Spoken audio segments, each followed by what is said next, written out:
Yo, what is good, you guys? Welcome to the video. Today, I want to discuss with you what I believe will be the best build for Staff Dagger or Spellblades in T2.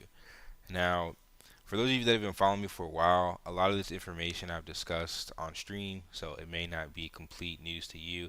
However, this video should serve as a bookmark for new players and for players who don't really understand how the meta is going to shift in T2. I'm going to provide you as much knowledge and information as I can so that you can understand the possible build options that you have and the pros and cons of running each build. Mostly because Throne and Liberty is a game of rock, paper, scissors. Your build choice is going to be heavily dependent upon the type of playstyle that you have and the type of content that you want to perform. Depending upon how much you care about that content, you could sacrifice and have a bit of a different experience based on, like I said, the build that you choose. But without wasting too much time, let me go ahead and show you guys the builds that I've cooked up. So I'm going to start with the first build that I created, and this build is the melee evasion build, and this completely counters the melee evasion meta. However, it does not have as much damage as the magic range uh, potential, the potential magic range builds. So what you are getting from this melee evasion build is a massive amount of hit. You get a very good amount of hit. You're going to get more hit than in a magic range evasion build, while still stacking an insane amount of melee evasion. This is what's mostly different from T2 to T1. Okay, in T1, the melee evasion build had a severe lack of hit. In T2, you have a very good amount of hit. Um, and like I said, the melee evasion is so high that, relatively speaking, most people won't hit you.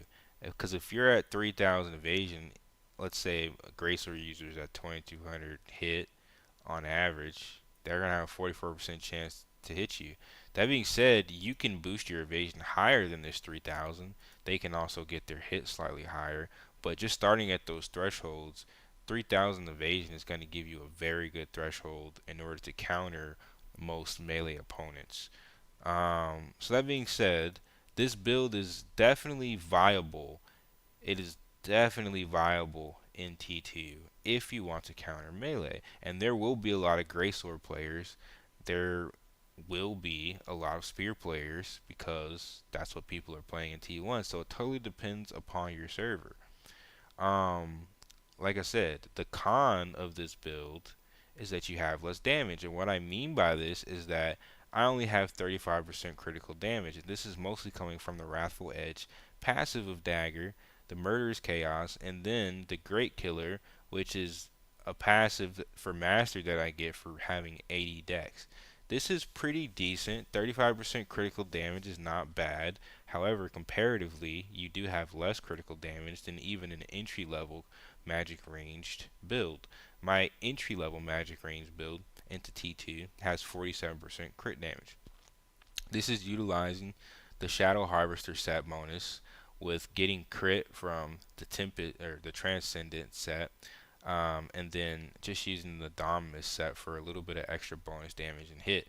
So for this build, you can see comparatively, I already have 2.1k crit, whereas I had 1.9k crit. So I have very good crit on this build. Starting out, I'm still using two pieces from T1, meaning it's a little easier to transition to. Massive critical damage. I have slightly less hit, but still relatively decent hit until we get to end game. We're gonna get that higher once we get through end game. But just starting out, using a few, like 3 pieces of T1, this is a very good T2 magic range build. And then when I go to 3.0 and I fully transition, I have more hit, closer to 2k hit, right? And then I have like in like really solid endurances, right? My endurances are very solid, but more importantly, I have this 41% critical damage, which actually is 41% plus 25%, closer to 66% critical damage, and this is not fully including all of the other sources that I'm going to get critical damage from, because I'm going to get critical damage from artifacts, I'm going to get hit from artifacts. There's some couple things that aren't fully calculated into the critical damage algorithm within Questlog. It's perfectly fine though, whatever. I'm just giving you rough numbers, rough estimates anyway. You can kind of see how much more critical damage we're going to have in this magic range set because of the set bonus versus a melee evasion set. That being said, this set is just going to do more damage when you crit. This set is more geared at countering the endurance meta, endurance users, tanks. There's going to be a lot of tanks that are endurance. There's going to be a lot of healers that are endurance. So if you want the best chance at countering these, you're going to want the most critical hit and you're going to want the most crit damage. That being said, this build is very, very solid in the meta. However, as people get smarter and as people advance in their gear, there are going to be those evasion fanatics that are going to spam nothing but evasion, and that's their only purpose, right? A magic ranged evasion build not only gives evasion to your party, but you also give evasion to yourself based upon set bonuses. And if you were to stack, like I have in this set, 2 Forgotten Assassin, 2 Dawn Miss with the Imperial Tracker chest piece, you're getting 2 set bonuses of evasion, giving you close to 2.5k magic evasion, 2.4k ranged evasion. And this is not including the passives that we're going to obtain from Shadow Walker. So actually, you have closer to 3,000 magic evasion and 2.4k range evasion. That being said, most people will have a very difficult time hitting a full evasion player. So for PvP only, evasion is going to be absolutely cracked. However, again, I'm just going to point out that you have less damage. Not only is my hit much lower because I sacrifice hit by going full evasion, but then I have less critical damage as well because I don't have that set bonus giving me up to 60% crit damage, 66% crit damage. But I will say, because most people won't be able to hit you, this build scales the best in game. It's going to be a grind. It's going to be a while before most people can get to this point. So like true in game, yes, the evasion might be meta. However, for like mid and early game, the endurance builds are going to scale really hard. They're going to hit really hard. They're going to grind faster because you have more damage. They're going to progress faster. They're going to be more useful to their groups because they have more opponents that they can counter. You have high hit. You have high damage. It's just overall a bit better. It just doesn't scale towards in-game as hard as a full evasion build. So that is my synopsis of each build.